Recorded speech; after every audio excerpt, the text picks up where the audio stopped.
Ok, ya estamos entonces adentro. Estás en vivo, dice. Luz. Sí, buenas tardes, ya están en vivo. Ok, ahora dice próximo.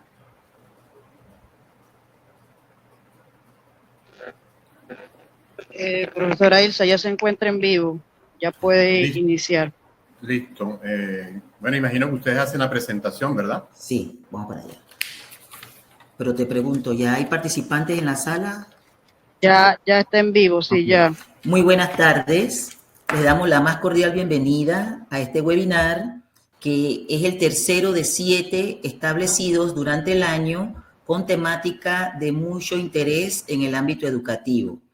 Este tercer webinar, titulado Aula Investigadora, está hoy a cargo del profesor Carlos Enrique Arias Villegas, que nos va a hablar de su experiencia en cuanto a lo que la investigación puede hacer en el aprendizaje de los estudiantes a través del el aula Escuela Viva.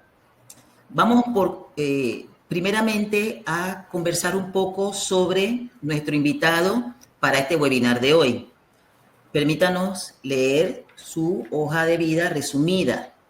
El doctor Carlos Enrique Arias Villegas es licenciado en Español y Literatura de la Universidad de Antioquia. Es especialista en Educación Personalizada de la Universidad de Manizales. También tiene especialidad en métodos y técnicas de investigación de las ciencias sociales por parte de la Fundación Universitaria Claretiana. Es un psicólogo se formó en la Universidad Católica del Norte, además de ser ingeniero industrial de la Universidad de Antioquia. Tiene máster en neurotecnología y bioinformación de la Universidad Avanzada de Ciencias en España, máster en promoción de la lectura y la literatura infantil de la Universidad Castilla-La Mancha, en España también, y como docente en el área de la investigación ha liderado la formulación, adecuación e implementación del proyecto de formación en competencias investigativas desde el grado obligatorio hasta el grado 11, el cual se dinamiza desde el área de ciencias para la comunicación en esta institución. Es coautor del modelo pedagógico Escuela Viva, del cual nos va a hablar con más detalle posteriormente, que sirve de soporte académico y formativo a la institución educativa San Antonio María Claret. Dentro de sus publicaciones podemos mencionar un punto de vista sobre la resiliencia, publicado en el año de en la revista educativa virtual con índice de revista UCN en el año de 1991. Aproximación teórico-conceptual, bases e implicaciones del pensamiento investigativo, publicado también por parte de nuestro invitado. Ángel de la Luz y otros cuentos, Bogotá, autores, editores, 2018, publicado también por nuestro invitado, y además tiene la publicación Incidencia en la lectura en los logros de los egresados del programa educativo Escuela Viva. Esta publicación se hizo en el año 2022 en la revista Investigación IRE. Además cuenta con la publicación Elena Cuenvela de Medellín, Léanlo, editores, en el año 2022, cuya obra fue galardonada en el primer certamen internacional literario de Cuenvela, San Juan, Puerto Rico, en el año 2021. Nuestro invitado también es ganador del segundo certamen internacional literario de Cuenvela, San Juan, Puerto Rico, en el año 2022. Por lo tanto, vemos que de manera continua obtuvo este premio. La propuesta pedagógica Aula Investigadora, la investigación como un proceso de lectoescritura y lectoescritura en la herramienta fundamental de la investigación, le significó ser reconocido además como un gran maestro. Más bien el título es Gran Maestro por la Fundación Compartir al Maestro en el año 2019, en la versión número 20 de este prestigioso concurso, versión que fue la última que se dio en este punto. Entonces, luego de esta introducción un tanto resumida de todos los logros que ha obtenido nuestro invitado en esta tarde de hoy, le cedemos pues la palabra al profesor Carlos Enrique Arias Villegas para que nos cuente un poco más sobre el webinar Aula Investigadora. Está usted como dueño de la audiencia. Bueno, buenas tardes. Muchísimas gracias a la Secretaría Nacional de Ciencia, Tecnología e Innovación de Panamá. Gracias a Luz Séptimo por la invitación, a Isa Austin, a la doctora María Elena Heller. Bueno, y gracias primeramente a Dios por la oportunidad de estar y compartir un poco de mi experiencia. La agenda la he organizado en 4 momentos. En un primer momento hablaré pues de aula investigadora, como experiencia pedagógica. Seguidamente hablaré del plan curricular, es decir, lo que hemos curricularizado en investigación desde grado obligatorio a grado 11. En un tercer momento hablaré muy brevemente de las conclusiones de una investigación de sistematización, una sistematización que se hizo sobre los egresados del programa Escuela Viva.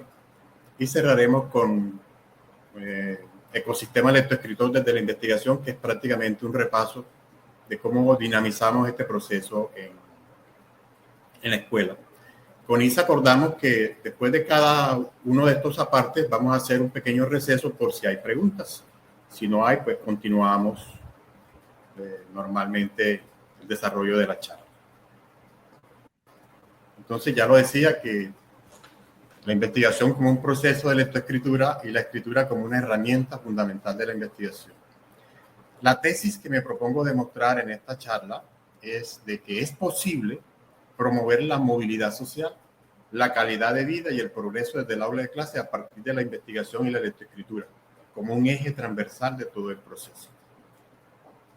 Más adelante, aquí cito a Vélez y a Campos.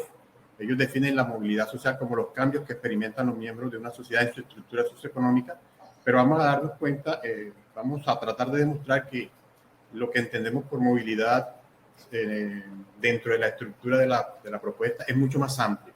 Y bueno, de eso hablaremos seguidamente.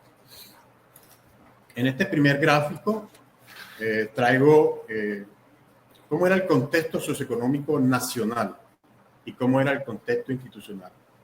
Si ustedes miran, pues notarán que más de la mitad, casi un 80% de los colombianos para esa época estaba en una situación de extrema pobreza. La gente siempre cree que estrato 3 significa clase media y eso es falso. Estrato 3 es la clase obrera. Entonces vemos que está la clase obrera y están los estrato 1 y estrato 2 que son trabajadores informales, los que viven del rebusque y que el DANE ubica como empleado, pero que es falso. Ellos no tienen un empleo, sino que viven de rebuscarse el día a día, sobreviven pues el día a día. Y si miramos el gráfico de la derecha, notamos que casi el 93% de la población que llegaba a nuestra institución venían de los estratos 1 y 2. Es decir, que es una escuela que le llamamos acá de frontera. De frontera quiere decir que trabajamos con los núcleos sociales más deprimidos de la población. Y apenas un 6.7% de la población, casi un 7%, que vendrían a ser de la clase obrera. Y ahí están los hijos de los maestros, hijos de oficiales de policía, hijos de trabajadores de empresas, que son los que devengan entre 2 y 3 salarios mínimos. Esa era la realidad cuando iniciamos la ciencia.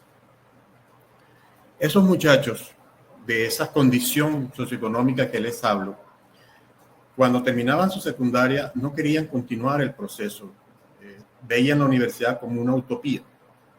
Y empezaban, colgaban su título de bachiller en la pared y empezaban a competir con sus padres en el oficio que los papás hacían. Entonces, como trabajador de albañilería, como trabajadora doméstica, como mesero, como mototaxista, como vendedor de minutos. Estas jóvenes y estos jóvenes se embarazaban muy temprano. Algunos de ellos quedaron atrapados en en esa perversa situación, ese negocio perverso del narcotráfico, como raspachines, como en el microtráfico. Algunas niñas quedaron atrapadas y atoradas en situaciones de prostitución infantil. Entonces vemos que las ocupaciones que ofrecían el entorno en aquella época eran frustrantes y degradantes. Digamos que ese es el contexto de donde surge la experiencia. Al notar que la escuela, la educación que impartíamos no estaba generando conocimientos significativos, nos hacemos la pregunta, el colectivo de maestros, ¿cómo promover la movilidad social, la calidad de vida y el progreso desde el aula a partir del área de lengua castellana? Entonces, esa pregunta la convertimos en el objetivo general de nuestra propuesta y encontramos que habían 5 grandes metas formativas, 5 grandes bloques de búsqueda para alcanzar esa meta formativa. La primera es desarrollar en el estudiante la capacidad de búsqueda, desarrollar esa persistencia por encontrar la información en las fuentes primarias, en el hipertexto, en los libros, en el mismo texto social. No conformarse con lo que diga el profesor, no conformarse con lo que diga el libro, sino tener esa capacidad de buscar la información, de indagar para responder a sus interrogantes. La otra meta era formarlo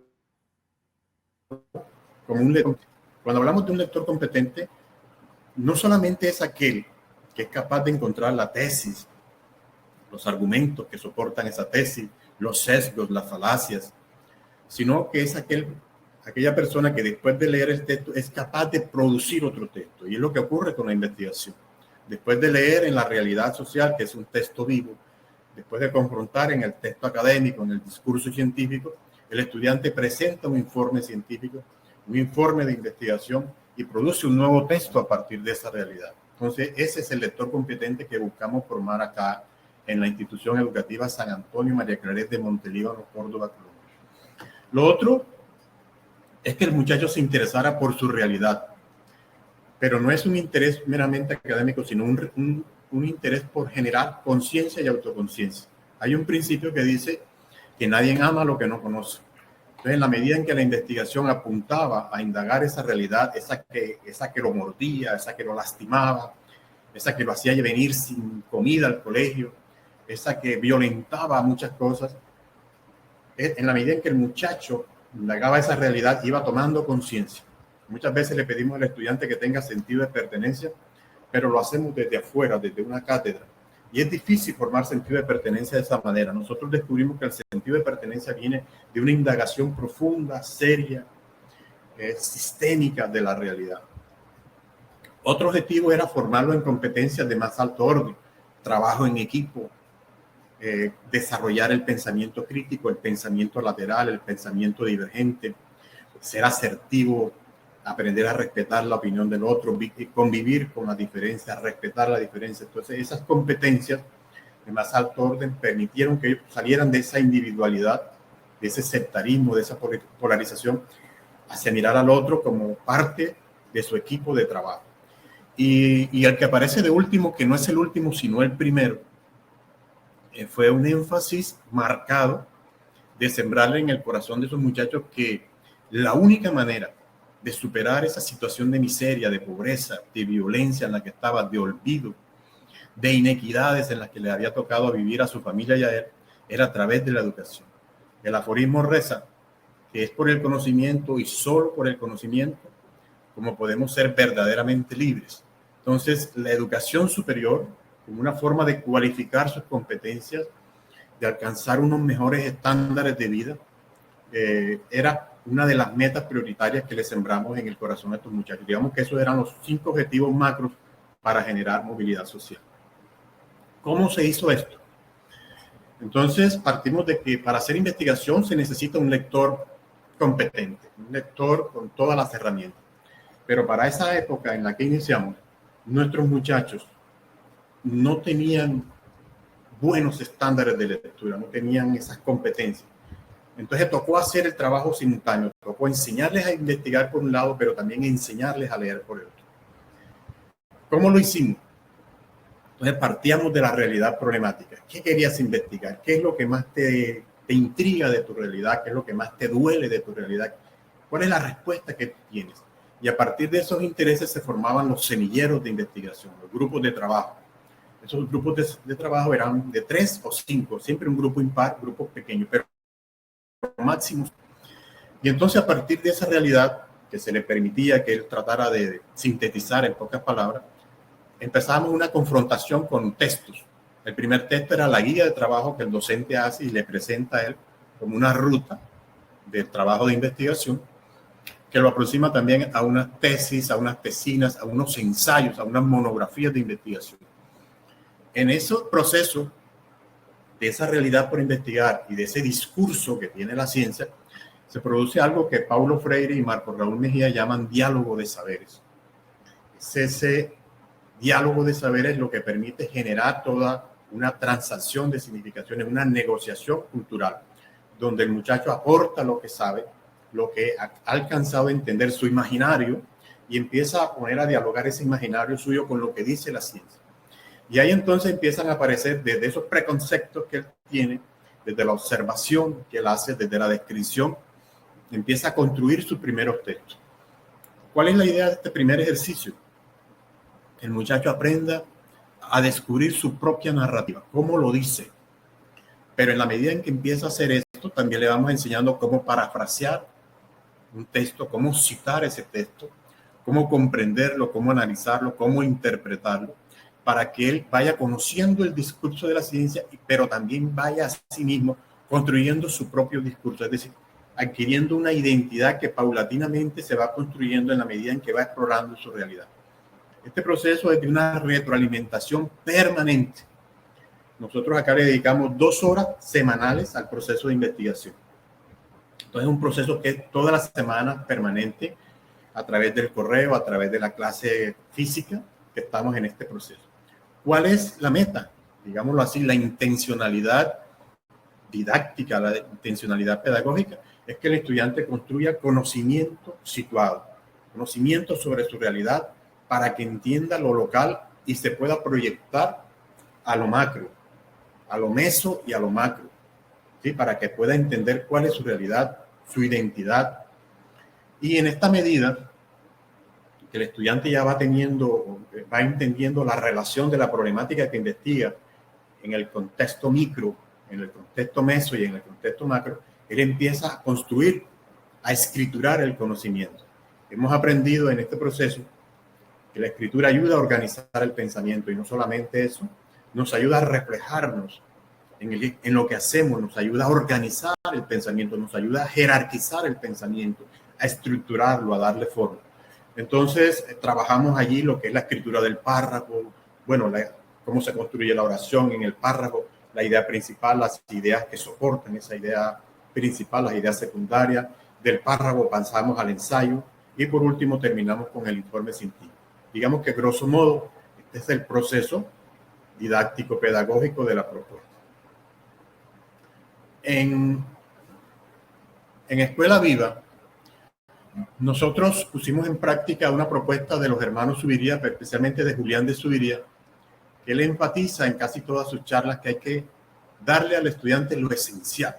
Casi todas las leyes generales de educación en los diferentes países tienen de 10, 12 áreas optativas, y eso se convierte en una locura de actividades para el estudiante, y el muchacho llega a la casa con 7 tareas y al día siguiente tiene otras 5 asignaturas diferentes y ve otro, entonces ya serían 12 tareas, y al final uno se da cuenta que esta saturación hace que el estudiante termine recurriendo a su mamá, a su papá, al ayudante que el papá contrató, a ese monitor, y al final esas tareas termina haciendo la otra persona. Entonces nosotros, al mirar esta problemática, lo que hicimos fue integrar en bloques de área todas esas áreas en 6 grandes bloques de área. Bueno, básicamente en 5, porque hay uno que queda suelto, que es inglés. El primer bloque le llamamos Ciencias para la Comunicación, y tiene lengua castellana e investigación. Digamos que es el área encargada, el área que tiene la responsabilidad de orientar acá en San Antonio María Claret, el área de investigación. Esta otra área que se llama Ciencias para la Producción, que comprende las áreas de biología, química y emprendimiento. El área de convivencia, que tiene sociales, filosofía, ética, religión, ciencias económicas y política, digamos que es el área de pronto más compleja, más densa porque tiene más asignaturas. El área de ciencias para el movimiento y la creatividad, que tiene educación física, recreación y deporte, educación artística y salud preventiva. Y el área de invención, que consta de las áreas de matemáticas, física, tecnología e informática. E inglés, que queda suelto. Muy bien. Entonces, ¿cómo se hace? ¿Cómo se interdisciplina el trabajo de investigación? Como el área de comunicación es la que orienta el proceso, cada vez que se presenta la necesidad de recurrir a otra área, vamos donde el profesor de producción, por ejemplo, si el tema tiene que ver con biología, si el tema tiene que ver con algo ambiental. Si el tema tiene que ver con algo social, entonces vamos donde el profe de convivencia. Si el tema tiene que ver con algo de matemática, entonces le pedimos ayuda al profesor de invención. Si hay que traducir texto, entonces le pedimos ayuda al profe de inglés. Entonces, esta es la forma en que se interdisciplina el trabajo, que el profe empiezan a ayudar a tributar para que los estudiantes no se sientan solos ni dependan tampoco de un solo profesor, sino que puedan encontrar ayuda en todo el colectivo docente. ¿Cómo se evalúa este proceso? Nosotros inventamos algo acá que se llama pacto pedagógico. El pacto pedagógico se definen las metas cognitivas del periodo, se definen digámoslo así, los aspectos que se van a trabajar de la investigación, qué aspectos se van a trabajar en cada periodo formativo. Se involucra al padre de familia, se le informa, se firma un acta. Ese pacto pedagógico es flexible, no es camisa de fuerza, pero siempre hay que tener una planeación para motivar el trabajo. Este proceso se evalúa de manera permanente, de manera flexible, de manera formativa. Digamos que la evaluación acá también es emergente en el sentido en que trabajamos con estudiantes que tienen necesidades educativas especiales. Nos toca trabajar con niños que vienen con condiciones biológicas, vienen también de condiciones sociales. Nosotros acá, dentro de la ley, entendemos que los niños que vienen de desplazamiento forzado, por ejemplo, que han vivido situaciones de violencia extrema, los tratamos con niños o jóvenes que tienen necesidades educativas especiales. Y la idea es que ellos aporten en la medida de sus capacidades. Entonces, así, aquí damos un trato diferencial dependiendo de la condición del estudiante.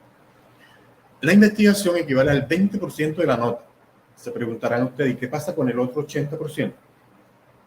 El otro 80% se utiliza para trabajar los estándares que nos pide el ministerio. Por ejemplo, el estándar de producción e interpretación textual, el estándar de literatura, el estándar de medios de comunicación, medios masivos de comunicación y otros códigos, el estándar de ética de la comunicación. Entonces también se trabaja, pero se hace de tal manera que se tribute tanto los estándares hacia la investigación como la investigación hacia los estándares.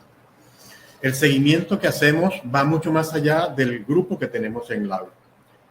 Como institución siempre hemos entendido que nuestra responsabilidad no acaba con la graduación, sino que nos interesa ver qué suerte han corrido los egresados. De esa manera, entonces, nosotros estamos viendo qué están haciendo nuestros egresados, hacia qué universidad aplicaron, dónde están estudiando, si se graduaron, qué están haciendo. Y todos los años, cada cohorte que se gradúa con nosotros de bachilleres debe presentar un trabajo de investigación como requisito para optar al título de bachiller. Y hacemos un evento que se llama Día de Logro. En ese Día de Logro invitamos a 1 o 2 egresados que ya son profesionales o que están en los últimos grados de su universidad a que nos sirvan de jurado para que evalúen el trabajo de esa otra cohorte de bachilleres que se está formando. Esas evaluaciones que hacen nuestros egresados, esas evaluaciones que hace el jurado para nosotros son de una importancia capital porque nos permite mirar qué podemos mejorar. Entonces estamos en un proceso de mejoramiento continuo, al punto que un equipo de docentes, un grupo de docentes vimos la necesidad de formarnos en técnicas, metodologías de investigación en ciencias sociales para poder brindar un mejor servicio y un mejor acompañamiento en la parte de investigación. ¿Qué resultado hemos alcanzado? Hemos descubierto que la investigación genera una sensibilidad social que el estudiante no alcanza de otra forma. En la medida en que él interactúa con la comunidad, en la medida en que ve esa realidad, incluso en que se ve reflejado en esa realidad, él desarrolla un sentido de la otredad que antes no tenía. Entonces vemos estudiantes mucho más sensibles, un estudiante que también transforma sus imaginarios incapacitantes de no puedo, no quiero, y al darse cuenta que fue partícipe de un proceso de investigación que descubrió una racionalidad que no conocía, que la socializó, eso le aumenta esa autoestima personal, cognitiva, emocional, espiritual incluso, que nos lleva a decir voy a experimentar, voy a meterme a la universidad, y es lo que nos ha permitido jalonar ese proceso. Tenemos estudiantes que han desarrollado su pensamiento crítico, lógico, investigativo, estudiantes que tienen mejores competencias lectoras. Yo viví el proceso de estudiantes que llevaban sus propias lecturas y armábamos debates sobre esas lecturas diferentes a las que el profe proponía. Entonces la comunidad cambia de una clase pasiva, asintiente, a una clase totalmente activa, crítica, que sabía lo que quería. Tenemos mejores resultados en las pruebas censales que hace el Estado a través del IFES. Notamos que hay un excelente desempeño en la universidad a donde aplican los estudiantes. Varios de nuestros muchachos hicieron pasantías a nivel internacional, estuvieron en México, algunos estuvieron en Argentina, otros estuvieron en Brasil, cosa que no había ocurrido nunca antes en la vida de la institución. Descubrimos algo importante también que fue muy significativo, y es que se redujeron los embarazos no deseados en las adolescentes. Al año 2021, cuando yo me retiré, ya yo estoy como pensionado, teníamos 0 embarazos en adolescentes. Es decir, que fue una práctica que desapareció de la vida de nuestras chicas, de nuestros jóvenes. O sea, desarrolla una autoestima tal que las jóvenes empiezan a tomar muy en serio su proyecto de vida y a aplazar ese tipo de situaciones, a cuidarse para no quedar en embarazo. Es un estudiante que aprende a agenciar su propio conocimiento. Digamos que muy por encima son los logros que podemos mostrar como algo visible. En este gráfico, si lo comparamos con el primero, pueden darse cuenta ustedes de que de cada 100 estudiantes que graduamos, aproximadamente la mitad, casi la mitad, son profesionales universitarios.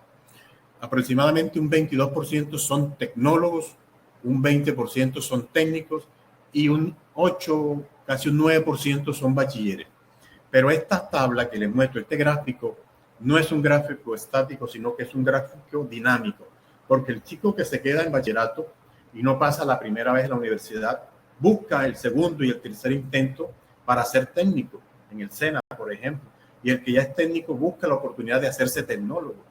Y el que es tecnólogo busca la oportunidad de hacerse profesional. El que es profesional ya busca la oportunidad de hacerse magíster.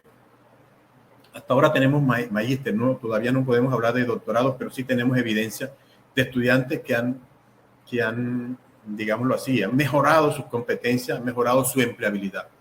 De esta manera nosotros podemos decir que la movilidad social se refleja. La movilidad social se refleja. ¿Qué otro impacto tiene la propuesta?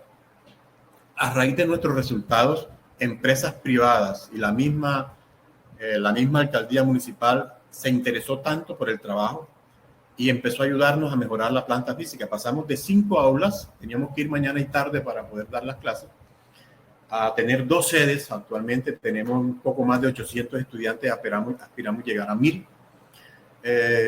La planta de personal docente aumentó, pasamos de ser 12 estudiantes a ser 12 docentes a tener casi 35 a la fecha. El proyecto educativo, todo lo que es la investigación, se curricularizó desde grado obligatorio a grado 11. Hay un mayor compromiso de los directivos y docentes con este proceso. La comunidad se ha empoderado de la investigación, porque es la única institución que ofrece la investigación como un elemento diferencial de la oferta educativa. Tenemos también evidencia de que docentes de otra institución quieren que sus hijos estudien con nosotros, lo que da muestra de la aceptación que tenemos, de la credibilidad, y eso también nos ha convertido en un referente de calidad a nivel local, regional y nacional. En esta gráfica podemos ver una pequeña muestra. Hemos formado ingenieros, oficiales de la policía, psicólogos, administradores de empresas, hemos formado médicos, enfermeras, regentes de farmacia. Bueno, Pero ¿qué es lo bonito de esto?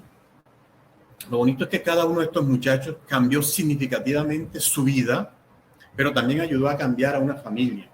Es decir, la movilidad social aquí no fue para un solo sujeto, sino para toda una colectividad, para todo un grupo familiar. Tengo evidencias de estos muchachos que ayudan a sus hermanos a mejorar, que ayudan a sus padres.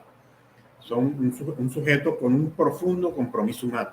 Entonces, de esta manera, nosotros demostramos que es posible promover movilidad social desde el aula. ¿Cuáles son los referentes teóricos? Bueno, ya mencionaba Paulo Freire, Marco Raúl Mejía, de asumir la educación como una negociación cultural, no como una imposición del maestro que cree que tiene el saber, sino más bien como un diálogo constructivo horizontal de saber. Con Ausubel aprendimos que el aprendizaje tiene que ser significativo, y es significativo cuando utilizamos la realidad como currículum. Eso que le duele, eso que daña al chico, eso que lo amarga, esa es la realidad que se investiga para entenderla, para situarla, pero también para trascenderla. Con Vygotsky aprendimos algo muy importante, y es que la sinergia de varias mentes, un semillero de investigación, produce más que el trabajo individual. Entonces, el aprendizaje social vygotskiano, digamos que es una de las fuertes tendencias que marca nuestro trabajo. Respetamos el trabajo en equipo, pero también rescatamos el trabajo individual. Con Brunner, el aprendizaje por descubrimiento también fue muy significativo. El gozo de los muchachos cuando eran capaces de desarrollar esa capacidad de inferencia al analizar una gráfica fue de las cosas más gratificantes para uno como docente. Con Piaget, pues, aprendimos de que siempre hay que generar situaciones de aprendizaje en el aula a través de un estudio de caso, a través de un video, a través de reflexiones, a través de sacar al muchacho del aula de clase, de romper esa concepción medieval de que la clase son las cuatro paredes, cuando la clase son esas mentes en armonía en búsqueda de un objetivo de conocimiento. Y por último, con Rafael Flores Ochoa, algo muy importante que aprendimos de Rafael Flores Ochoa es que él asume la educación como una ética social. Es decir, que cada estudiante que se forma debe hacerle una contribución a la sociedad. Y Rafael Flores Ochoa tiene una frase que es maravillosa, y él dice que cada docente debe ser un conocedor del discurso de la ciencia, del discurso de la pedagogía y del discurso de la cultura. Es asumir una identidad pedagógica, una identidad científica, una identidad cultural. Yo le agregaría que nosotros también debemos conocer la vida de nuestros estudiantes. Recuerden el aforismo: nadie ama lo que no conoce. En la medida en que conocemos a nuestros estudiantes, podemos ayudarlos más, podemos hacer un trabajo personalizado, podemos tener con ellos un trato diferencial, porque de lo contrario terminaríamos homogenizando, porque creemos que todos saben, tienen las mismas condiciones, y eso es totalmente falso. Muy bien, hasta ahí la primera parte. Isa, no sé si hay alguna pregunta o podemos continuar. Sí, cómo no. Por parte de la doctora Heller hay una pregunta. Ella pregunta si los estudiantes tienen tutores. ¿Podría un poquitico de volumen, que no te escucho bien, disculpa? Sí, cómo no.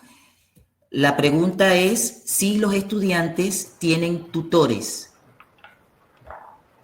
Si los estudiantes tienen tutores. Bueno, muy bien. No, acá en SAMAC el tutor es el docente.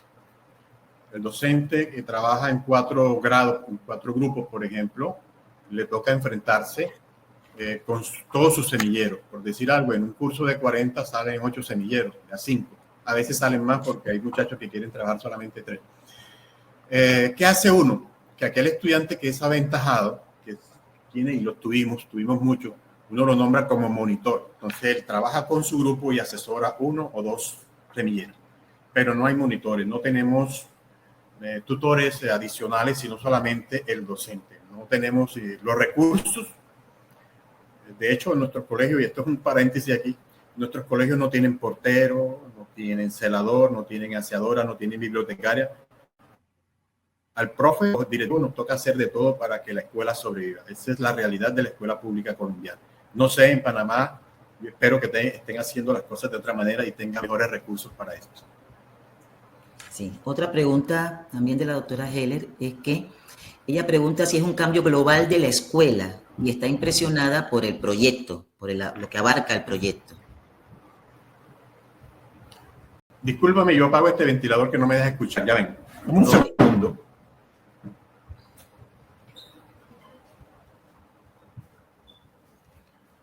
Bueno, entendí que esa es una propuesta global de la institución. Sí, un cambio global de la escuela. Un cambio global de la escuela. Sí, es un programa institucional. Es institucional, está dentro del proyecto educativo institucional. Ha sido avalado por la Secretaría de Educación Municipal, por la Secretaría de Educación Departamental. Y nosotros nos acogemos a una partecita que trae la Ley General de Educación que se llama autonomía curricular, la autonomía escolar. Y con eso, pues, hicimos esta innovación y nos ha dado excelentes resultados. Ok. Otra pregunta por parte de Arturo Pinilla dice, ¿cuáles son los mayores retos al implementar el programa desde el punto de vista de la escuela, de los estudiantes y de la comunidad educativa? Bueno, el reto se apoya básicamente en la confianza. Investigar, dicho así de manera folclórica, es un camello.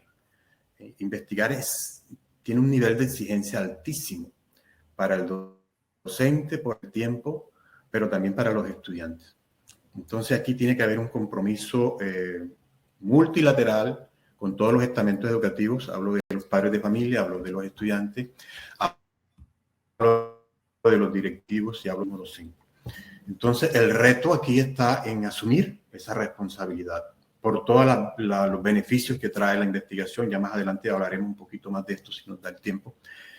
Pero la idea entonces es que para construir conocimiento situado, para desarrollar el pensamiento científico, realmente el reto es convencernos de que ese tipo de calidades mentales, de calidades intelectuales, de calidades personales, no lo vamos a lograr a través de la cátedra tradicional.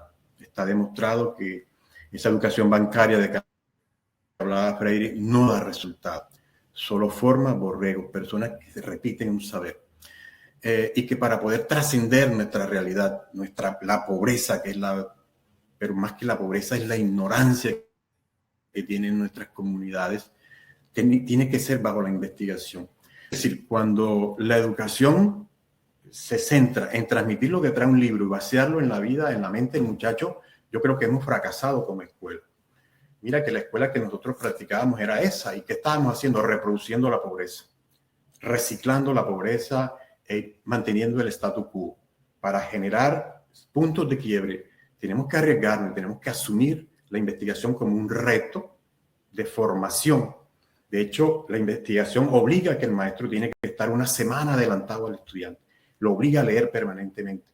Entonces, investigar es ir por el conocimiento de primera mano, no por el conocimiento trasnochado que nos venden en los libros. Cuando tú coges un libro, ya ese conocimiento tiene décadas. De hecho, cuando nos forman en la universidad, y perdonen que me extiendan esta parte, cuando nos forman en la universidad, nos forman con un modelo, un pensum viejísimo de 18, 15, 20 años, y nos gradúan en el año actual con un pensum viejísimo para formar generaciones que requieren otro tipo de pensamiento. Entonces, mira que todo el engranaje está marcado por esas pretensiones medievales. Entonces, creo yo que la investigación ayuda a resolver esa inequidad que hay en la educación, esa marginación y eso que nos obliga a perpetuar la pobreza en nuestros estudiantes y en nuestras comunidades. ¿No hay más preguntas? Por el momento no, profesor Carlos. Bueno, listo. Ahora hablemos un poco del plan de estudio de investigación en grado obligatorio. Entonces, ¿cuál es la idea en el plan de estudio en los primeros grados? Acá en Colombia el preescolar desapareció, desgraciadamente, cuando se negoció la Ley General de Educación. Quienes defendían la iniciativa de la educación pública se dejaron, como decimos vulgarmente, se dejaron meter el gol y desapareció lo que se llama la educación preescolar. Esta educación preescolar está en manos de privados. Ahorita se está recuperando nuevamente, pero dejaron un grado que le llaman grado obligatorio, que jocosamente y popularmente le decimos acá grado 0. Entonces, organizamos digámoslo así, el plan de investigación por ciclos. Primer ciclo, el ciclo 1 iría de grado obligatorio al grado tercero. La idea es que los jóvenes aquí trabajen habilidades. Estas habilidades son precursoras del pensamiento investigativo. Una de estas primeras habilidades es la observación, el análisis, la comparación, la descripción. Entonces, la idea es que ellos aprendan a hacer pequeñas investigaciones en su entorno familiar, en el entorno escolar, en el entorno del barrio, en el entorno comunitario. Los estudiantes de este nivel son capaces de formular hipótesis. Tú le muestras al niño, por ejemplo, una lámina de otro niño llorando, y ellos te van a y se les invita a que, bueno, ¿cómo se podría comprobar esa hipótesis? Y la entrevista es yendo a esas fuentes primarias que nos pueden dar respuesta de por qué llora el niño exactamente. Entonces, cuando le enseñamos al niño a formular hipótesis y a comprobar esas hipótesis, le estamos metiendo en pequeñas dinámicas de investigación muy sencillas, muy básicas. Aquí la propuesta no es camisa de fuerza, es como un derrotero que los profes pueden seguir, pero que pueden cambiar dependiendo de los intereses que muestren los muchachos. Un segundo ciclo abarca a los estudiantes de 4 las habilidades, además de las anteriores, le llevamos a que aprenda a ejemplificar, a hacer experimentos, a trabajar lo que es la conceptualización, a lo que es la planificación y la resolución de un problema. Entonces, yo, por ejemplo, que los profes de biología, por ejemplo, cogen al muchachito y le enseñan a llevar una semilla en un ambiente húmedo y empiezan a registrar. Entonces, mira que cuando el muchacho empieza a hacer esto, empieza a hacer observaciones, empieza a hacer descripciones, empieza a hacer comparaciones. Entonces, mira que son habilidades precursoras del proceso del pensamiento investigativo prácticamente. En un ciclo 3 tenemos entonces los grados sexto y séptimo. Ya aquí sí invitamos a que los docentes trabajen pequeñas investigaciones de máximo, un objetivo general y 2 objetivos específicos máximo, con digamos, unos antecedentes o estado del arte de máximo 5 referencias, para que ellos aprendan a hacer pequeñas investigaciones etnográficas o de pequeños problemas que viven en su ambiente familiar o en su ambiente comunitario. En el ciclo 4 ya son estudiantes de 8º y 9º. Ya aquí la invitación entonces es a que el estudiante conoce ya prácticamente todas las bases de un proyecto de investigación, y ya aquí empiezan a hacer pequeñas investigaciones que van a tener unas conclusiones, que tienen que hacer un análisis de datos, recoger una información, que tienen que formular todos los elementos desde la delimitación del problema, la justificación, todo lo que tiene un proyecto de investigación. Y eso nos prepara para el último ciclo, que es acá la investigación propiamente, que la ve en el último ciclo, que son los grados 10º y 11, donde el estudiante ya diseña y ejecuta y evalúa su proyecto de investigación con su semillero de investigación. Pasa por todas las fases de ese proceso. Hay que aclararle a la audiencia de que este es un proceso de largo aliento. Cuando hablamos de un proceso de largo aliento, es que es un proceso que puede empezar en el grado 9º, con lo que los muchachos hicieron en el ciclo anterior, y mejorarse, ampliarse en estos últimos 2 grados. Es decir, es un proceso que le toma al muchacho de 2 a 3 años. Por eso en la institución no se reciben estudiantes en grado 11, porque no le da el tiempo para hacer la investigación. Es un proceso que exige maduración, que exige reflexión, que exige escritura, reescritura, lectura, relectura, y para construir su tesis. Entonces, buscamos de que sea un proceso serio, donde el muchacho al final dé cuenta de un conocimiento. Le recuerdo entonces que ese trabajo de grado le sirve para optar a su título de bachiller, y así es como él pues adquiere sus competencias investigativas, se gradúa y es titulado por la institución. Bueno, hasta aquí no sé si hay preguntas, Isa, para pasar ya al tercer punto. Sí hay preguntas. Aquí tengo una que dice, por ejemplo, ¿de qué manera se pudo hacer la inclusión de los estudiantes que tienen problemas mentales o de esquizofrenia? Bueno, nosotros nunca tuvimos un caso de esquizofrenia, pero sí tuvimos estudiantes con limitaciones, con con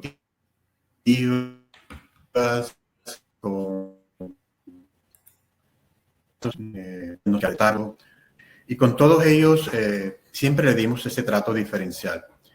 Tuvimos la oportunidad de decirle, bueno, ¿te gustaría trabajar en equipo?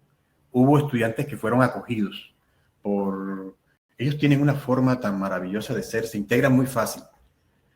Entonces, la aceptación fue plena en los grupos. Y con esos grupos que los aceptaban, yo siempre tenía un trato especial con ellos. Yo les decía, bueno, su nota va a ser mejor por lo que han hecho. Tuvimos otros muchachos que no quisieron trabajar con nadie. Entonces les decimos, negociamos con ellos que escribiera su historia de vida, su proyecto de vida, que lo hiciera con fotografías y que nos hablara de eso. Y tuvimos excelentes exposiciones de esos muchachos en los foros. De hecho, ellos se robaban el show. Fue nuestra forma de vincularlos, de hacerlos partícipes, aunque debo confesar que como institución nos quedamos en deuda porque hubo de pronto muchas competencias que no se trabajaron con ellos por la necesidad formativa que teníamos nosotros para trabajar con este tipo de población, pero hicimos lo que se pudo de la mejor manera y con la mayor disposición. ¿No hay más preguntas, Isa, para seguir? Sí hay otra pregunta. Aquí pregunta José Alcibiades Sánchez, ¿cuál considera usted que ha sido la mayor dificultad para cambiar el paradigma de la escuela tradicional? Bueno, la investigación en un ambiente como el que les describí, en una situación socioeconómica como les describí al comienzo, es una quijotada, es una locura. Pero cuando uno se enamora de esto, cuando uno le mete el corazón a esto, cuando pasamos y de pronto sacrificamos sueños y cosas por cambiar la vida de otros, las cosas funcionan. Entonces, aquí lo que nos tocó primero fue convencer a los estudiantes, después convencer a los padres de familia, convencer a los directivos. Afortunadamente, hemos contado pues, con la suerte de directivos que son muy de mente abierta, personas muy dispuestos a la innovación. Y con estas personas tuvimos la grata complacencia de que apoyaron las iniciativas. Limitaciones de tipo tecnológico, por ejemplo, cuando empezamos no había acceso a internet, el colegio no tenía computadores, los jovencitos tenían que irse a un café internet a trabajar su escritura, derrochamos papel, el que tú quieras, para poder revisar el trabajo. Afortunadamente, cuando viene el internet mejoramos las cosas, pero esos fueron como los retos, digámoslo así, que superar esas limitaciones tecnológicas de acceder a bases de datos, de tener buenas fuentes para que los muchachos trabajaran mejor, de tener un equipo de cómputo, fueron, digamos que de los retos inmediatos. Lo otro sí consistió en vender muy bien la idea a los padres de familia, que lo que estábamos haciendo era para abrirles la universidad a los muchachos. Eso los conquistó, digamos que fue una de los ganchos que usamos para que ellos accedieran a permitirnos a que todos nos metiéramos en el cuento, y de hecho lo logramos. Cuando los primeros estudiantes pasaron a la universidad, lo que hicimos cuando llegaron a visitarnos es: ven, entra al salón y habla a los muchachos de cómo te está yendo. Y eso se volvió una bola de nieve, eso era una motivación permanente. Y los demás, bueno, sí se pudo, mira, ellos son más pobres que yo, ellos viven en tal parte y mira, están en la universidad, y listo. La idea era esa, la idea era engancharlos con la vida universitaria para cerrar el círculo de formación para que ellos trascendieran su condición socioeconómica. ¿Hay alguna otra pregunta o seguimos? Sí, claro que sí. Aquí tenemos otra pregunta de José Alfredo Guerrero Sosa. Dice, ¿qué incentivos reciben los docentes reconociendo que no a todos les gusta la investigación? ¿Se requieren cambios mentales, pensamiento crítico, vocación? Por supuesto que se requiere todo eso y más. Bueno, los incentivos, como te comentaba Isa a ti particularmente, pero los incentivos en esta parte han sido más espirituales que materiales. Digamos que la institución que me da el premio a mí es una institución privada, Fundación Compartir. No lo hizo, bueno, recibí una placa, una mención de honor como gran maestro durante varios años.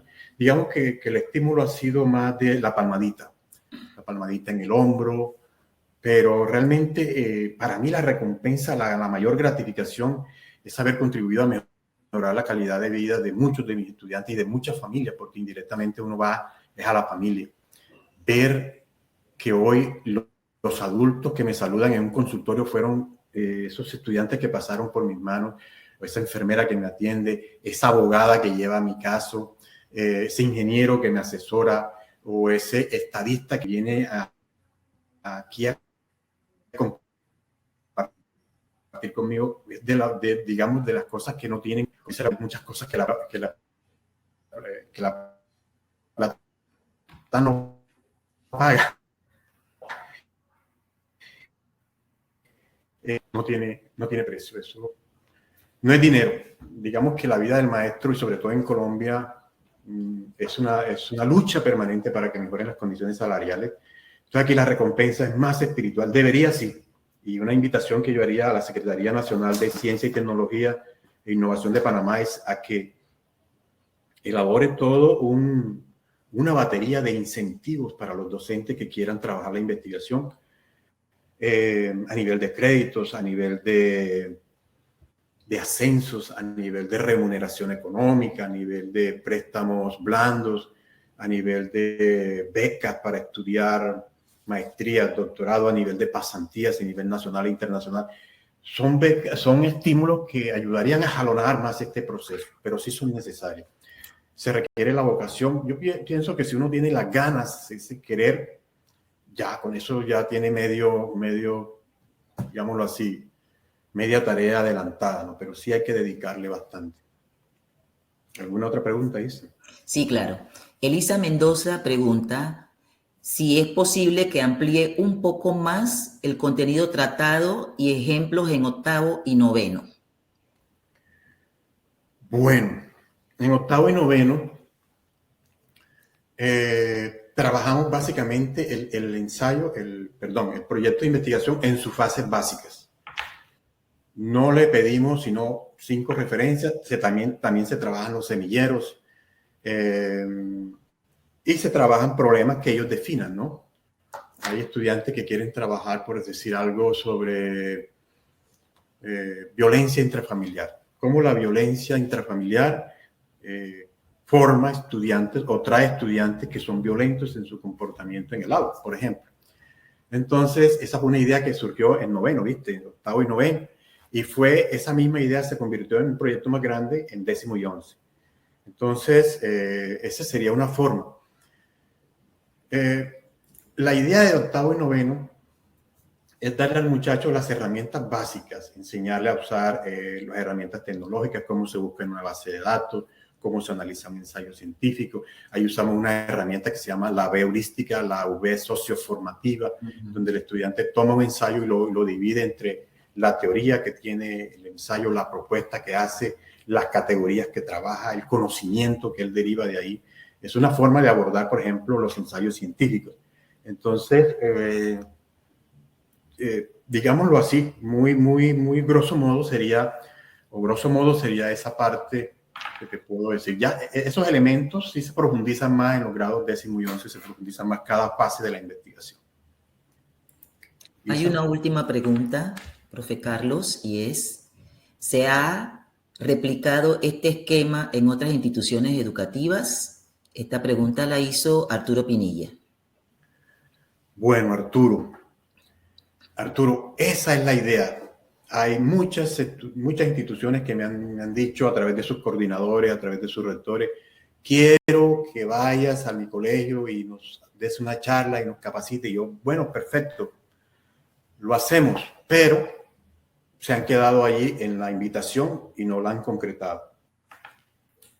Y este conocimiento está para entregarlo pues a aquellos que lo deseen, ¿no? Pero todavía no tenemos otra experiencia donde hayamos replicado la experiencia como tal. Valga la redundancia. Bueno, ¿listo? Con esto terminamos la sesión de preguntas de esta parte. Muy bien, entonces voy a hablarles aquí de una pequeña sistematización, una investigación que hice para sistematizar la formación de hábitos lectores en los egresados, un estudio de caso que hice para optar al título de máster en una maestría que me gané con ocasión del premio Compartir, ¿cierto? Entonces se trabajó con 6 sujetos de ambos sexos, organizados en 3 niveles de éxito laboral, económico y profesional. Esos niveles fueron un nivel alto, medio y bajo. Trabajamos desde un enfoque cualitativo y la metodología fue el estudio de caso. Voy a ir solamente a los objetivos, a las conclusiones de los objetivos para ganar tiempo. En el primer objetivo queríamos saber cuáles eran digámoslo así, las expectativas de los estudiantes cuando ingresaron al programa. Y encontramos que ellos se enamoraron del programa porque querían saber, querían experimentar la fluidez cuando hablaban, la fluidez oral, la fluidez escrita. Habían escuchado mucho que la institución trabajaba la comprensión textual, el análisis, la integración de las áreas, como era eso de las cartillas, la guía formativa. Digamos que esa era la expectativa de ellos. Se hizo un trabajo muy vinculante, permanente con los padres de familia, es decir, fue un diálogo permanente con ellos.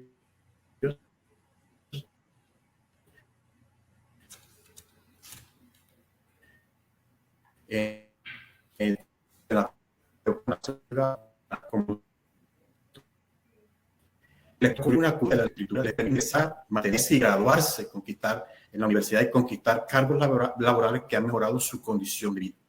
Entonces, en esta cultura escolar se revelaron unas variables que nos llaman mucho la atención, que es la valoración de la lectura vincular y la lectura de trabajo. En un segundo objetivo, queríamos saber qué acciones habíamos hecho en el programa que ellos habían identificado para desarrollar la lectoescritura en ellos, dentro del mismo proceso de investigación. Entonces, lo primero que ellos nos cuentan es que la ruta de aprendizaje a través de las guías de formación que nosotros elaboramos, más la guía de la ruta investigativa, se convirtió en uno de los fuertes, que ellos se apropiaron de eso y que le permiten valorar que esa metodología de estudio lo llevó a algo que ellos llaman el autoestudio, porque ellos hoy en día dicen que escogen sus propias lecturas, que se trazan metas de aprendizaje y que las logran porque la cultura educativa que tiene San Antonio y María Claret se les quedó, ya forma parte de su estructura psíquica, de su estructura comportamental, de su carácter. Y que eso también se refleja en su ocupación laboral, en la comunicación que tienen con los demás y en diversos contextos, ¿cierto? A nivel social y a nivel laboral. Destacan que en varias áreas de formación esta cultura fue reforzada, ¿no? Porque nosotros entendimos algo en el programa y es que hay escuelas que se agotan para implementar el proceso de la lectoescritura y nosotros descubrimos que si trabajábamos con guía, en vez de la clase hacíamos la guía, el estudiante necesariamente tenía que leer para informarse y necesariamente tenía que escribir para dar cuenta del conocimiento. Entonces creemos que, como dice por ahí, matamos 2 pájaros de un solo tiro. En el tercer objetivo, miramos entonces las relaciones o reacciones personales de las situaciones y acciones que se implementaron en el programa con relación a la formación de los hábitos lectores. Se encontró entonces que los estudiantes valoran y aceptan el programa, destacan la lectoescritura como vital para acceder a sus estudios superiores, pero también que les sirvió mucho para desarrollar ese pensamiento crítico, acordes con las nuevas experiencias y exigencias académicas. Muchos de nuestros estudiantes fueron laureados, fueron felicitados, les llegaron a preguntar que si venían de colegio privado, porque en Colombia se maneja el supuesto de que los mejores estudiantes vienen de colegios privados y ellos decían, no, vengo de un colegio público, el más pequeñito. Entonces cambiamos esa sensación que había en el ambiente de que en la educación pública no se podía hacer educación de calidad y es falso. Ellos valoran también la formación humana y humanizante del programa a través de la dinámica de la lectoescritura y de la investigación, la cual es transversal en todo el proceso. En el último objetivo, miramos qué situaciones obstaculizaron la formación de hábitos lectores en los egresados y se encontró que este trabajo solamente lo realizan 2 áreas, que son las que más fortalecen esto, y es el área de comunicación y el área de convivencia, y que las otras áreas muy poco aportan al proceso del lectoescritor. Entonces, esta es una crítica constructiva para el programa como tal. En conclusión, la metodología del programa Escuela Viva, a través de la lectoescritura, a través de la investigación, incentiva y desarrolla competencias lectoras, competencias investigativas que llevan a los estudiantes a convertir esto en un instrumento de conocimiento, de autoconocimiento y de mejoramiento continuo que les permite ser eficientes, competentes y exitosos en su vida laboral, en su vida profesional y en su vida familiar. Y que esta cultura lectora pues ha llevado a que nuestros estudiantes mejoren positivamente su condición social, laboral y económica. Entonces, esta investigación que se hizo hace un par de años corrobora lo que hemos venido haciendo durante más de 15 años, casi 18 años en Escuela Viva. No sé si hay preguntas en esta parte, Lisa. No, en esta parte no se han formulado preguntas, profesor Carlos. Sí, muy bien, seguimos. Entonces aquí, en el último, aparte de esta presentación, nosotros demostramos que en cada fase de la investigación, desde la exploración, la descripción, todo pasando por la proyección, la aplicación de instrumentos, la evaluación, en todos se aplica la lectoescritura, visto de manera más puntual. En la fase de observación, por ejemplo, cuando los llevamos a que formen semilleros y se acerquen al texto social que quieren investigar, o texto ambiental, o el texto cultural, o el mismo texto, si es una enciclopedia, una investigación de tipo documental, lo primero que le decimos es, bueno, haga un registro de esa realidad. ¿Cómo la notas? Entonces, estas primeras narrativas son súper importantes. Que vayan a las fuentes primarias, que vean los documentos, que vean las investigaciones, las tesis que se hicieron sobre esto, que vayan después a las fuentes secundarias, lo que ha dicho la prensa, lo que han dicho los organismos no gubernamentales, que hagan un esbozo del primer borrador, hay un manuscrito, y ese borrador se pone en discusión, ¿cierto? Se identifica el tema, se define el problema, la relevancia, se evalúa todo esto. Entonces, lo que se propone en esta parte es que las correcciones de tipo ortotipográfico se hagan in situ. In situ quiere decir con ese mismo texto allí. Entonces, en vez de usted preparar la clase de pronto tediosa, no atractiva, de qué es lectura crítica, qué es escritura, o qué es descripción de contexto, o qué es escritura de párrafo, usted más bien aproveche los párrafos que hicieron los estudiantes. Y a la manera como lo socializaba o lo proponía Celestín Freinet, entonces el texto libre, coja ese texto que ya no es tan libre, sino que es un texto orientado sobre una realidad, y a partir de eso trabajen cómo se escritura un párrafo, cómo se organiza un párrafo, cómo se separan las oraciones, los signos ortográficos. Entonces creo yo que el conocimiento allí, de esa parte gramatical, lingüística, va a tener mucho más sentido y va a ser mucho más pertinente que si uno se pone a hacer la clase, esa clase que los duerme y que no les queda nada. Lo mismo ocurre cuando se definen los objetivos de investigación. Cuando lo llevamos al estado del arte, a que ellos miren los antecedentes, cómo lo hicieron ellos, qué objetivos trazaron ellos, qué metas formativas, qué metas de investigación quieren ustedes trazar, cómo se define o cómo se formula un objetivo general, un objetivo específico en una investigación.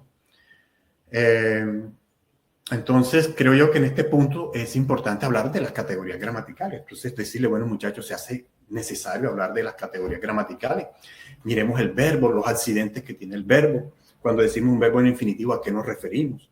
Entonces, vean cómo se complementa la investigación con los estándares que nos pide el Ministerio de Educación. Y esto puede ir concatenado y puede ser mucho más significativo, como propone Ausberg, que sea la educación. Lo mismo ocurre en la justificación. Que el muchacho nos diga, bueno, ¿por qué consideras que este tema es importante? ¿Qué beneficio le va a reportar aquí a Montelíbano, por ejemplo, a la institución, a la sociedad? ¿Qué aporte va a hacer al conocimiento? Entonces, nuevamente, el muchacho con su grupo, primero individualmente y después colectivamente, ellos hacen su propuesta. Y la idea, entonces, es invitarle a que ellos hagan un repaso general sobre la oración, sobre el párrafo, sobre la puntuación, sobre los conectores. Entonces, miren cómo las dos cosas se complementan. Entonces, dentro de ese ecosistema de la investigación, el ecosistema lector es fundamental. Las dos se complementan. Lo mismo ocurre en el marco teórico. Cuando cuando miramos todas esas teorías aquí, en la parte de un marco teórico, por ejemplo, donde les pedimos que organicen la información en fichas o mapas conceptuales, que elaboren, por ejemplo, las ideas centrales de lo que van a decir, cómo organizarían ese discurso, hablarles un poquito también de las normas APA, esa escritura, esa reescritura, esa afinación del texto definitivo, cómo quedaría. También en esta parte es bueno dejar claro temas como las tipologías textuales, qué es un texto informativo, qué es un texto narrativo, qué es un texto expositivo, qué es un texto argumentativo. El uso de los autores, cuál es el mejor conector para este tipo de textos. Entonces, vean que el ecosistema lector, mejor dicho, lectura e investigación son un ecosistema. Ambas son un ecosistema. Lo mismo ocurre en el diseño metodológico. ¿Sí? Entonces, cuando se definen las variables, cómo definimos esas variables, cuáles son las dimensiones de esa variable, cuáles son los indicadores, cómo vamos a formular los ítems, el instrumento que vamos a aplicar, ¿cierto? Entonces, en esta parte también es importantísimo hablarles de la ética de la comunicación, del consentimiento informado, del escrúpulo, del respeto que hay que tener con la información que se recoja, de esa bitácora de campo que se utiliza para recoger la información. Lo mismo en el análisis y las conclusiones. Cuando ya vamos a poner a hablar los datos, a sacar la inferencia, a descubrir la racionalidad oculta en esos datos, cómo se van a interpretar, con qué criterios se van a analizar, cómo se van a interpretar y van a redactar esas conclusiones con base en cada objetivo, cómo se va a responder la pregunta de investigación, qué limitaciones encontramos en el estudio, qué direcciones o recomendaciones vamos a hacer a los otros investigadores.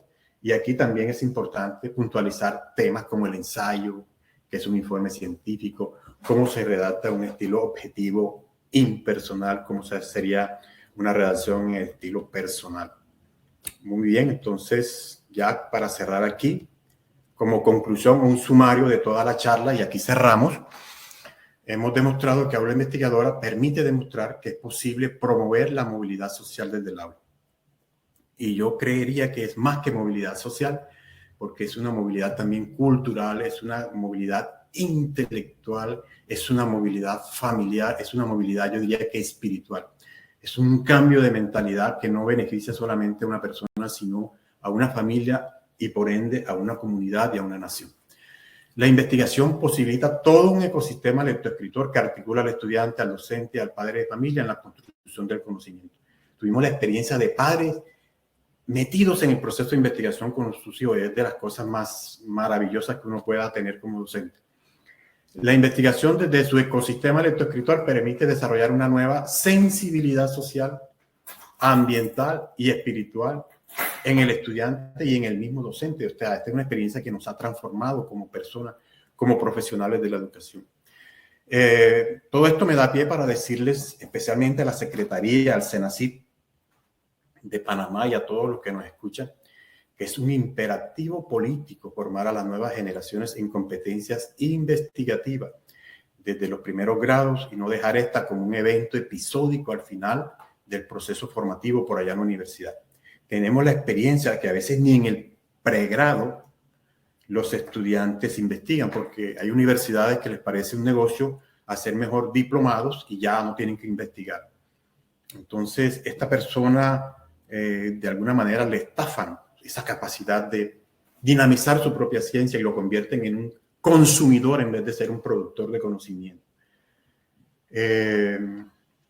Y en algunos casos, cuando les decía la investigación, muchos terminan yendo a donde un experto que les haga la investigación, cuando debería ser un proceso formativo de toda la vida. Como decía García Márquez, la educación debe ser de la cuna a la tumba.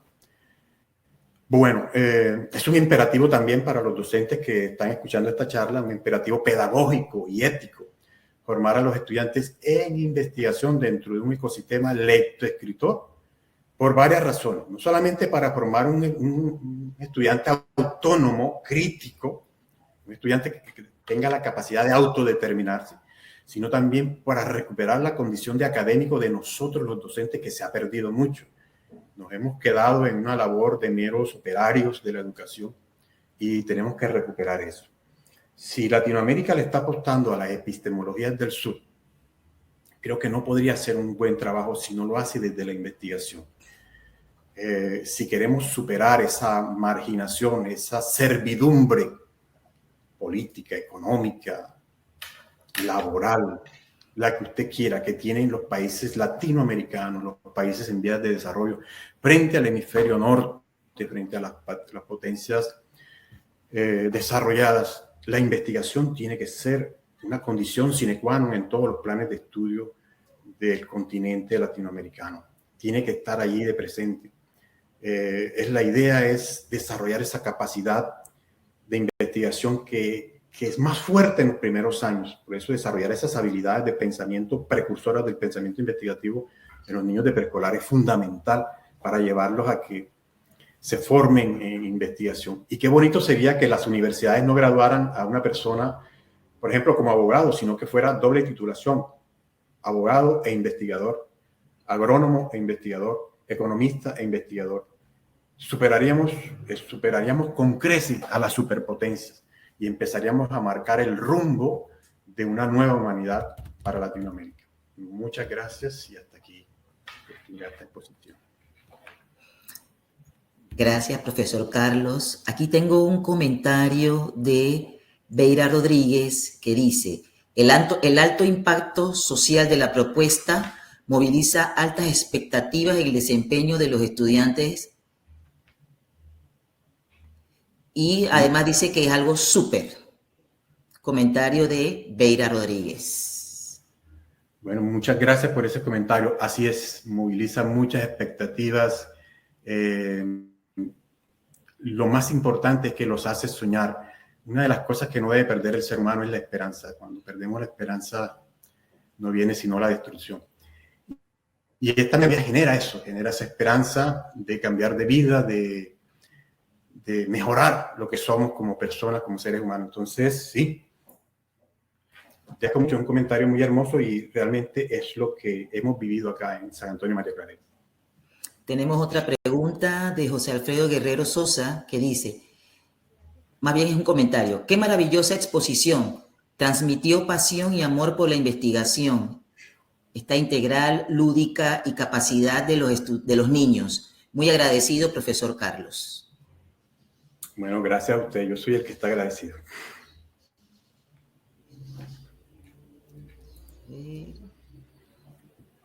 Y además hay una serie de comentarios diciendo que están totalmente de acuerdo con lo que usted ha expuesto aquí, en esta breve disertación que nos ha traído en su experiencia en cuanto al aula viva y en este webinar titulado Aula Investigadora. Me comentan aquí, excelente exposición, y les dan además las gracias por tan importante presentación. Bueno, gracias a ustedes. Soy yo el que está agradecido por haberme permitido compartir mi experiencia de vida como docente. Aquí me hacen otra pregunta, profesor, antes de despedirnos. Dice, como institución, ¿qué desafíos tuvieron ustedes que afrontar?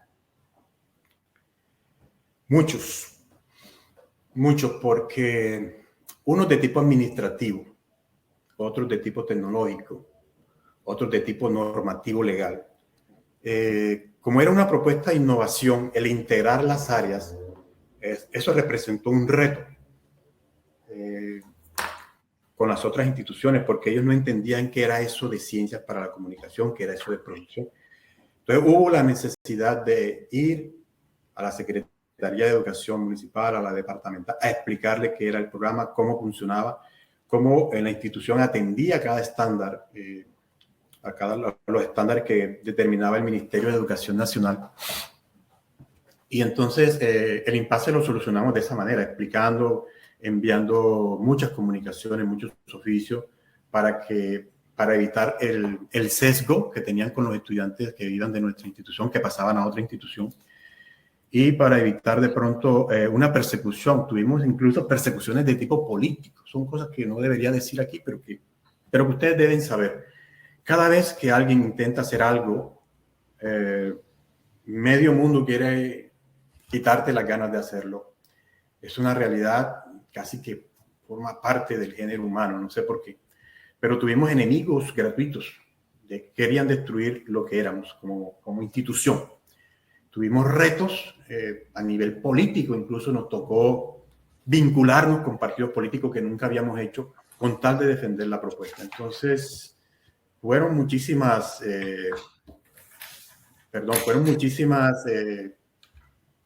estrategias que tuvimos que abordar y la forma como superamos todo eso fue con resultados. Cuando venían las pruebas censales que hacía el Estado y mostrábamos nuestros resultados, los comparábamos. Y cuando ellos vieron que empezábamos a quitarle los primeros lugares, bueno, fue una forma de decirle, no tienen nada que hacer con nosotros, déjenos trabajar, déjenos hacer lo nuestro. Empezamos a sacar los estudiantes a los foros regionales, foros departamentales, foros locales, foros nacionales, y empezamos a tener como una presencia a nivel nacional que de alguna manera fue rompiendo el estigma que otra comunidad quería dejar sobre nosotros. Los retos son grandes, pero esos retos son los que fortalecen a uno, ¿no? Son los vientos fuertes los que fortalecen los árboles, son las tempestades los que tiemblan el carácter, y creo que eso a nosotros nos ha servido de mucho. La profesora Ariani Sánchez pregunta, ¿cómo puede un docente incluir la investigación en el aula cuando no se toma en consideración tiempo en nuestros currículos del ministerio? Bueno, sí se puede. Sí se puede. Acá no sé cómo será en Panamá.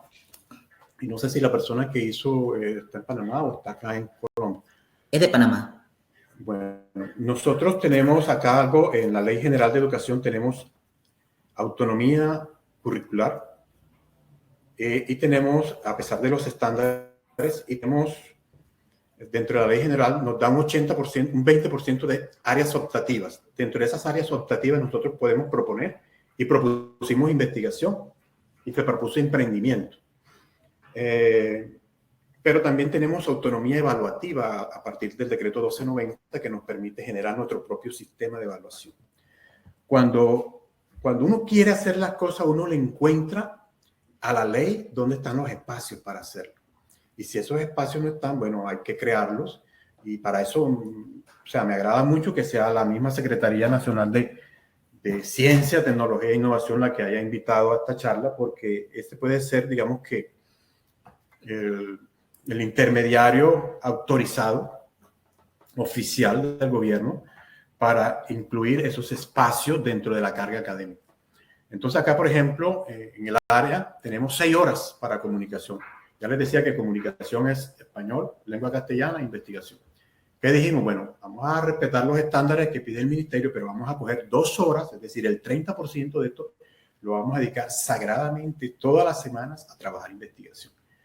Y dentro del horario buscamos que ese día no cayera ni lunes festivo ni viernes, que siempre se presentaban actividades, sino que quedara siempre en mitad de semana.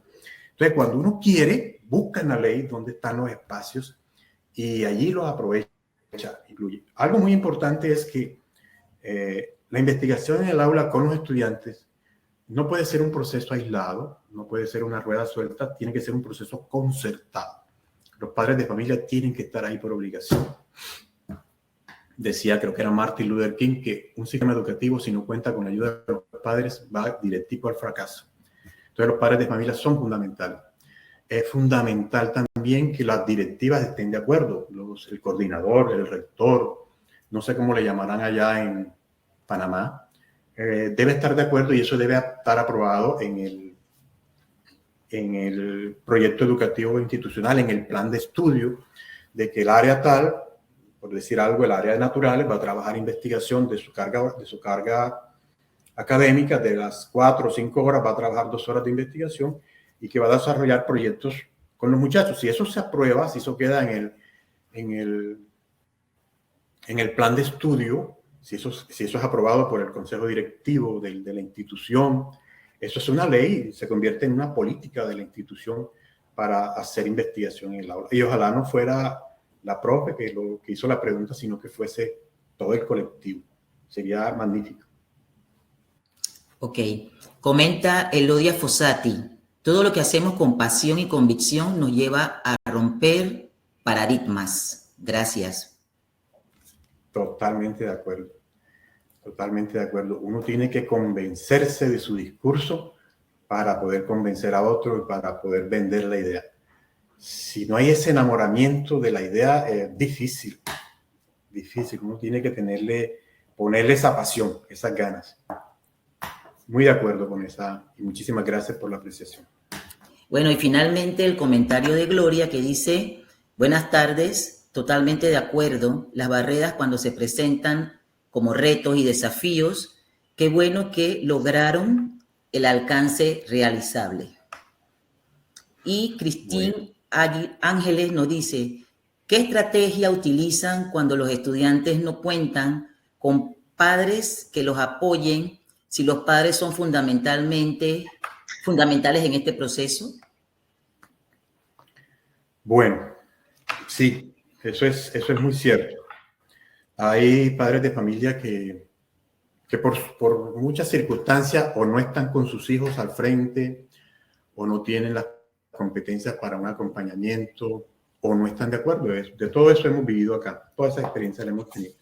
Pero mira que acá, como trabajamos en semillero, por eso es tan importante el trabajo de los semilleros, porque no solamente es un apoyo de un equipo, ¿sí? Digamos desde el punto de vista académico, sino que también es un apoyo emocional, es un apoyo económico a veces, es un apoyo de recursos, es un apoyo afectivo. Entonces, por ese lado nos ha servido mucho esta parte. Lo otro es que uno como docente siempre tiene que averiguar ese padre de familia y hacerle esa llamada, invitarlo, sentarse con él, contarle la historia y conocerlo. Mira que a veces el distanciamiento muchas veces con los padres de familia es porque no sabemos qué situaciones tienen. Hay algunos que tienen situaciones complejísimas y viven en un infierno que uno dice, Dios mío, ¿cómo sobreviven? Y eso también nos da, pues, despierta en nosotros esa empatía por el otro y uno busca la manera de ayudar. Si hay gente que realmente no le gusta, le parece muy exigente. Yo he tenido padres de familia que han retirado al hijo o a la hija porque les parece muy exigente para el niño. Después se arrepienten. Y terminan diciendo, hombre, yo cometí un error. Como hay otros que no. Hay otros que se han ido satisfechos de que hicieron lo más conveniente para su hijo de que no pensara a ese nivel. Y nosotros respetamos como institución. Uno como institución tiene unos límites, sabe hasta dónde puede ir. Pero nos quedamos con esos. Para mí es muy satisfactorio saber que hay egresados de nuestra institución que hoy en día son profesores universitarios, ingenieros que han sido becados por la misma universidad para que hagan una maestría, estudiantes que fueron excelentes, estudiantes que hoy están al frente de entidades de investigación a nivel de salud. Para mí es un gozo saber que eso se pudo. Y a veces hay que darse la pela con esos padres de familia, ¿no? Algunos no entienden y yo sé que enseñar a pensar es casi que una quijotada, pero tenemos que hacerlo. Digamos que es nuestra misión como docentes, cambiar esos paradigmas. Si a mí me preguntaran cuál es la principal enfermedad de la humanidad, yo diría que es la ignorancia. Porque cuando superamos la ignorancia, superamos el hambre, superamos la miseria, superamos la violencia, la pobreza, superamos todo. El no tener conocimientos de primera mano nos hace depender siempre de las vacunas del norte, de la tecnología del norte, de la ciencia del norte. Miren que cuando hay problemas que hacen los gobiernos, vamos a contratar a un especialista de Europa. Eso no debería ser así. Si nosotros reivindicamos esas epistemologías del sur, que les dije, si lo hacemos a través de la investigación, nuestra gente es la que está llamada a resolver los problemas de aquí, los problemas del territorio, porque conoce el entorno y porque tiene las competencias. Entonces, contra esos padres o con esos padres hay que, cuando se quieren ir, bueno, decirles, acá quedan las puertas abiertas, y los que se quedan, bueno, decirles, los felicito, gracias por quedarse con nosotros, y tratar de hacer lo mejor por su hijo o por su hija. Muy bien, profesor Carlos, muchas gracias por acompañarnos en este webinar. Usted, a través de la experiencia que nos ha narrado, nos ha demostrado que es cuestión de dar mucho de uno mismo, de interesarse, de plantearse metas que pueden ser alcanzables y pensar siempre en el desarrollo humano de nuestros estudiantes, de buscar la manera de que lo que aprendan realmente les permita a ellos utilizarlo en mejorar su forma de vida, en mejorar la comunidad en donde viven, y de esa manera ser cada día mejor seres humanos. Entonces, le doy las gracias, reitero, por este espacio en el que nos ha compartido la experiencia de Escuela Viva. Vimos que la investigación y la lectura juegan un papel fundamental y que este ejemplo que usted ha traído aquí a colación también ayuda a aquellas personas que a veces pensamos que la estructura es tan rígida que no nos permite hacer cosas, y sin embargo sí podemos buscar espacios en donde podríamos empezar a trabajar y empezar por cambiar nuestro ángulo o círculo de influencia y de ahí en más ir sumando espacios. Entonces, reitero el agradecimiento a nuestra audiencia por acompañarnos a escuchar al profesor Carlos Arias Villegas en este webinar titulado Aula Investigadora.